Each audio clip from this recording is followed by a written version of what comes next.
I think my life was a spiritual journey from the very beginning. And since I was a child, I remember once I was a child, I was 9 years old, and people were asking me, "Oh, have you seen this and that thing? I have lost it and I want to find it again."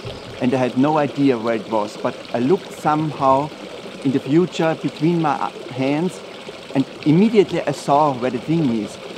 And this was my first experience of clearsightedness. So I could tell people, "Oh, you can find your key there and there," and people were absolutely amazed how I could know this. And so I realized very soon that I can have access to realities that beyond my normal mind. One thing happened in my life that changed everything suddenly. I had the big chance to see a concert. It was in Milano, quite 1 week after my wedding. So it was my wedding journey, and it was a very nice journey there. We went to this big hall, and it was a concert of a spiritual master.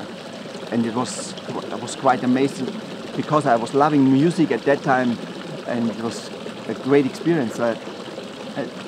I went there, and then it was Sri Chinmoy who was playing there. And it was the first time I saw him in my life. And you can imagine, I was coming from all these esoterical fields and mind sets, and I couldn't really deal with a spiritual master coming from India with all the things, so I didn't know a lot about this. So when I saw him, my heart was immediately touched. But my mind was always saying, "Oh, you have to find out if this is a fake or is it a real spiritual master." And this is a question, everybody has the same question. We know a lot of fake masters, and so first you have to find out, is it a real thing for you, and can it have a change and an impact on your life?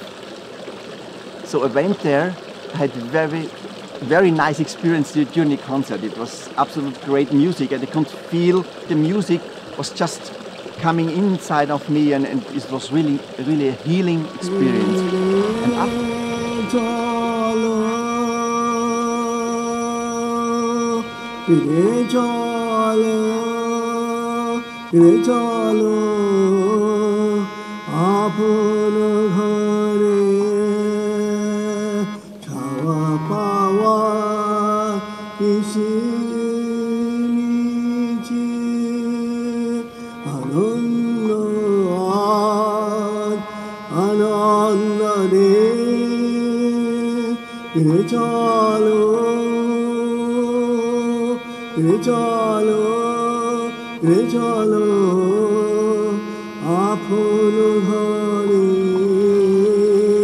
And after the concert, Sri Chinmoy offered a short walk pass by him. So he was sitting, I think he was in meditation, and people can walk by.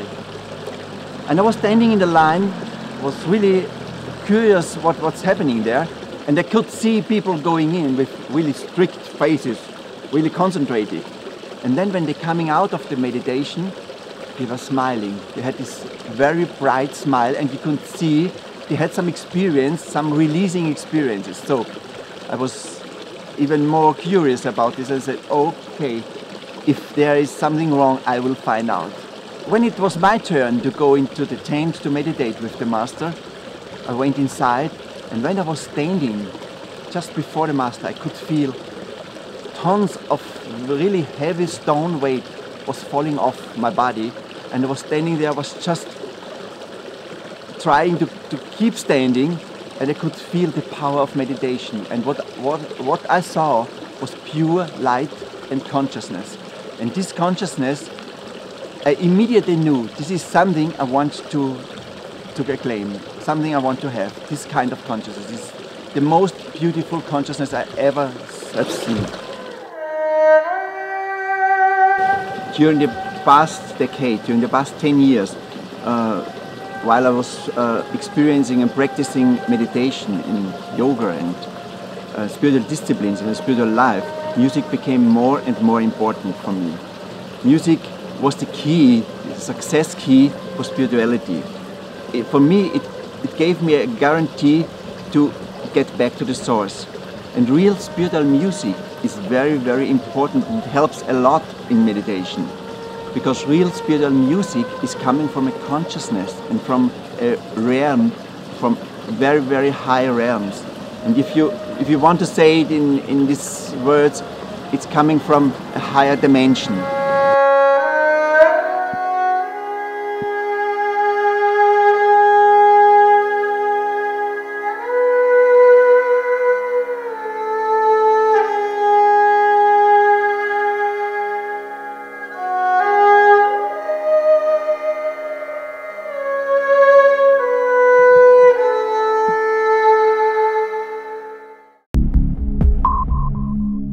One of the most important qualities in spirituality is joy. Joy, it means happiness. A happy attitude can deal with everyone, with everything. It gives you an answer to everything. And besides joy and happiness, there's gratitude. Gratitude is the master key to every problem in the world, every single problem. If you can approach to a problem with the attitude of gratitude, it's easy to deal with. And what I found out, if you are working on your daily life, on a daily basis, to develop a spiritual quality, on the other side, you're losing some qualities. So you have the chance to conquer jealousy, anger, grief, all kind of negative qualities will go away if you develop positive spiritual qualities. We all can experience a big change and shift of consciousness throughout the whole world. And some people even have fear for the next years, for the next decade of years. And there's this 2012 phenomenon. And many people have fear that they don't have a clear sight for the future. And as a spiritual answer to everything, the change in consciousness and the shift in consciousness means this is a shift upward. Humanity is developing in a certain way. And what will happen? It's not the destruction of our planet, our world, but many things will change. It will change to betterment. That means people will start to be more conscious, to deal more conscious with animals, with each other. They will develop spiritual qualities. They will find solutions that keep in spiritual qualities. And many, many actions will be done in the sense of love. So I'm really see a very, very bright future for me, for everybody in my life and around me, and for the whole world. And it's a great time. It's really the absolute best times we are living in. It's a time that brings chances and it brings light and a very, very bright reality. And there are many, many souls here on this planet. They come from a higher reality with less density, and they will have joy. They now can experience joy. And we all suffered. We all have suffered from this density in this world. Because everything what we're planning, the good things we are planning to do, it's so difficult to bring them through, but it's much, much easier in the next years.